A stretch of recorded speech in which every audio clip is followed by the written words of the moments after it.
What's up guys, Vu of NVU Films back with another video, and today I'm going to talk about my truck and something I did to it.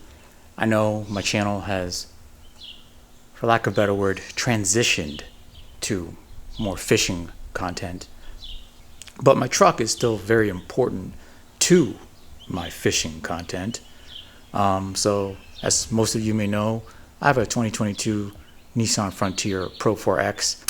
I decided to install the NISMO roof rack to the truck, and I'm going to show you what it looks like right now.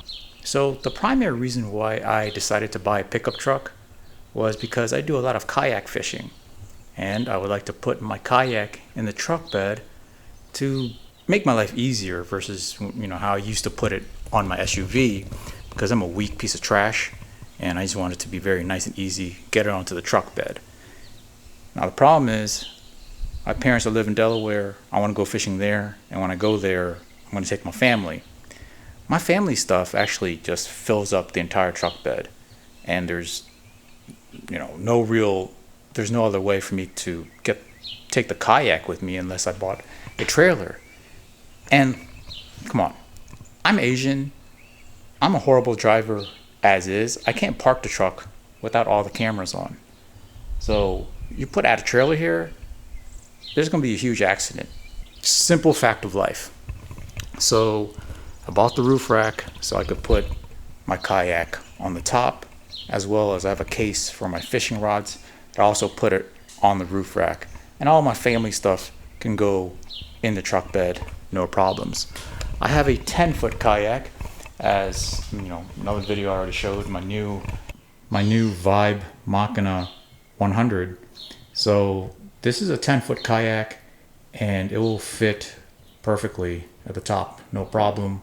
And it's very light. I think it's like 55 pounds, maybe 60 pounds or something without the seat and all that. I absolutely love the way it looks. It looks very rugged. It makes my thing underneath my belt feel at least 3 inches larger. So a total 4 inches from my Asian ass. But yeah, very solid, very good quality. I like the quality of the paint. Just overall, can't really complain. The install was a bit of a pain in the ass, and I will try to explain that, and at the same time give some tips on how to install the rack properly. And installing the rack is pretty self-explanatory. The instructions are there. You just have to put it together first. And some of you may find some of the screws and stuff is kind of confusing and put all over the place. And so you just got to make sure you get all that stuff in order first. I didn't, so I had to go back and forth. I put one of the screws in the wrong places, and then I have to take it apart. So it took me a while. But if you could just take your time and make sure you have all your screws in order before you start, that'll help. Other than that, it's literally just following the instructions, following the instruction manual, and just putting each screw, each bolt, each washer where it's supposed to go, which is a lot, but it's not difficult, and a drill will help. But most important part is how you get the rack onto the truck. Now, you don't have to drill the truck. You don't have to drill any holes in the truck, which is great, which is a big factor for me. I'm not trying to drill a hole in my $45,000 truck. Now, it just used a clamping system, which I don't even know how it works, but apparently it's just all math and physics, and as an Asian dude, I should know how it works, but I don't. So that's why I drive a truck and not a Lexus or Toyota Camry. So the front clamps are set 8 inches from the top of the windshield, which is fine. And then on the instruction it says the rear clamp should be 40 inches from the front clamp, which is not really, so it's actually too far back if you set it that way. It's definitely maybe 35 inches from the front clamp, but they said you set it up that way because you're gonna have to adjust that rear clamp afterwards. All in all, it's pretty simple. It's just you have to make sure consistently push down on those clamps as you are screwing or drilling the bits together, or else the back clamp starts coming off. I don't even think I did a perfect job, but Literally, one part of the clamp is on that top of the door, and the other one is just clamping on to the back of that piece where that little canyon or little ditch is on top of your truck. Just to be clear, the door does not hold on to those clamps at all. The door has nothing to do with keeping the clamp on the vehicle. The clamp itself, it literally just grips, and it is solid as a rock. That roof rack is not going anywhere. The only reason why it'll go anywhere is because, you know, even though I have a truck, it's just a front for me to seem like I'm a handyman, but I'm not. Just like all you other truck D-bags out there, the only reason why I bought a truck is to seem more manly than I am. So, yeah, this.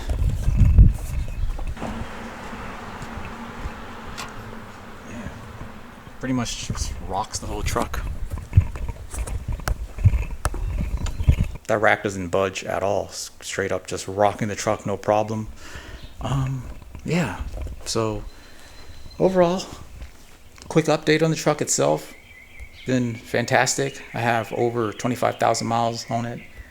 Not a single issue. Did like the little transmission recall for like parking cowl or whatever it's called. Took a solid 5 hours at the dealership, but got that taken care of. They did an ECM refresh or reflash on the transmission, and I didn't think the truck wasn't smooth before. I think it got a little bit smoother after that, but even before it was fine for me. Yeah, truck has been fantastic. You know, there's a lot of these new trucks coming out lately. The new 2024 Toyota Tacoma, all those GMCs and Ford Ranger Raptor and all that stuff. I'll be honest, those trucks are looking pretty good. They look good. I like the way they're doing those interiors. Definitely, I would say, a step up from the 2022 Nissan Frontier's interior, which, you know, could be left a little bit to be desired in terms of the design. But I don't really mind it too much. Looks like the Toyota Tacoma is probably going to be the top seller again. You know, if I were to pick between a 2022 Nissan Frontier and if I was going to pick between a 2022 Nissan Frontier Pro-4x and the model of Toyota Tacoma that matches with the Pro-4x, which I think that would be the Toyota Tacoma TRD Off-Road, not the Pro, but the TRD Off-Road, I would pick the 2022 Nissan Frontier all day long. The TRD Pro, that's a different story. That truck is looking pretty sick to me. I'm a big fan of the red interior and all that stuff. But again, no one really needs that truck. We all know the only people who's going to be buying that truck at the $50,000 markup. So they're probably going to be paying like $90K for a mid-size truck with a 4-cylinder turbo. They probably work in accounting, and they probably just drive their little off-road truck to their accounting job, go to the gym and do their bicep curls and, you know, do their little power walking on the elliptical, and never take that truck off-roading. Though that's the fact. That is the simple fact of the matter. Dudes who take their trucks off-roading probably buy like a base Tacoma or something and mod the crap out of it and go off-roading. That is what I'm thinking. And Toyota knows this. So, yeah, I have no interest in trading my 2022 Nissan Frontier for any of those trucks. I've got another year and a half until this thing's paid off, so I'll be very happy about that. In terms of the outside design, I think the 2022 Nissan Frontier holds up with all these new trucks. The truck looks fantastic. The interior is where it falls behind. Screen size, tech, and all that stuff. And that's fine. All those D-bags could go buy those other Tacomas, Rangers, and whatever GMC and Chevy has. I'm happy with this truck, and I'm actually glad that probably those trucks are going to be a little more popular due to all this new stuff, the 4-cylinder, the horsepower, and all that stuff, which only makes this truck continue to be rare. Even now, I still haven't seen this truck around that much, and gosh, I'm like the only one around here that has one. It's very seldom do I see one driving around, yet alone a Pro-4x model. So hopefully that trend continues, and from the looks of it, it probably will, because I think these other trucks, due to the fact that they're newer and they have more tech, and they have a lot of features that truck D-bag wants that don't need. Those dudes will probably buy that, and leaving me with the only 2022 Nissan Frontier Pro-4x on the street, and that's exactly how I prefer it. So now I'm going to go on a quick drive with the truck to see if there's any additional wind noise with the roof rack compared to without. It's a bit of a warm day today, so I'm not going to try to take too long doing this, because I'm going to burn to death up in here. But I honestly drove it earlier when I went to go drop off my daughter at school. Honestly, if I woke up this morning and completely forgot that I installed a roof rack on my truck and I drove it, I wouldn't be told that I had anything extra on the truck. It's really not noticeable. I mean, sometimes I feel like I could hear additional wind noise from it, but it might just be in my head, because I'm kind of looking for it. So at the end of the day, I think the roof rack is well designed, and the added wind noise or whatever is not really there. I noticed that the front of it is very aerodynamic. Now I think maybe on a really windy day, it might catch a little bit more wind up there, especially if the wind is gusting from the sides.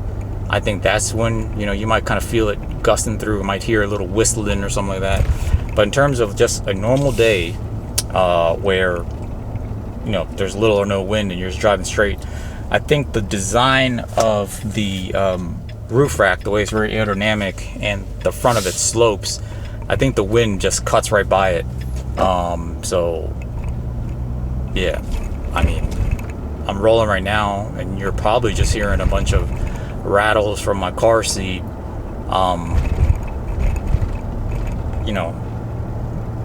Some bump sounds as I'm going through, and any constant noise you're hearing is actually from the truck tires itself and not from the rack. So now I'm getting more up to speed. I'm going about 40.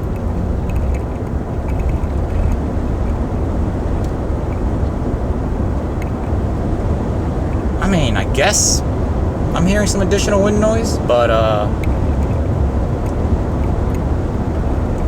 the reality is there's a roof rack on the truck, and it probably definitely went up by 2 to 3 decibels or whatever, which in my opinion is inconsequential. I don't think it really matters. I think if you're worried, if you bought this roof rack, that your truck's gonna be noisy AF, it's not. I mean, honestly, if you're gonna be putting some massive off-road tires on your truck, you should be more worried about that noise than this rack. So yeah, I hope you found this video informative and helpful in your purchase decision on your roof rack for your 2022, 2023, 2024 Nissan Frontier. And let me know what you think about it. Until next time, lighten up. Freaking reason. That was a big one. Oh my god, your hook set it rat? Yeah, I probably should have waited a second longer before I set the hook. No man, it's not the timing. If you want to be the best fisherman, if you want to get sponsored by Mystery Taco Box, you have to work on the farm. Oh yeah? What do you mean? First, you need to trot like you want to go deep inside. And then you need to pull out like you don't want a baby. Bro, that's solid advice, but I'd like to see it. Let me show you. Bro, you definitely pull it out. Let me show you one more time. Alright bro, how about you check this out right here? Man, fishing, it's all luck.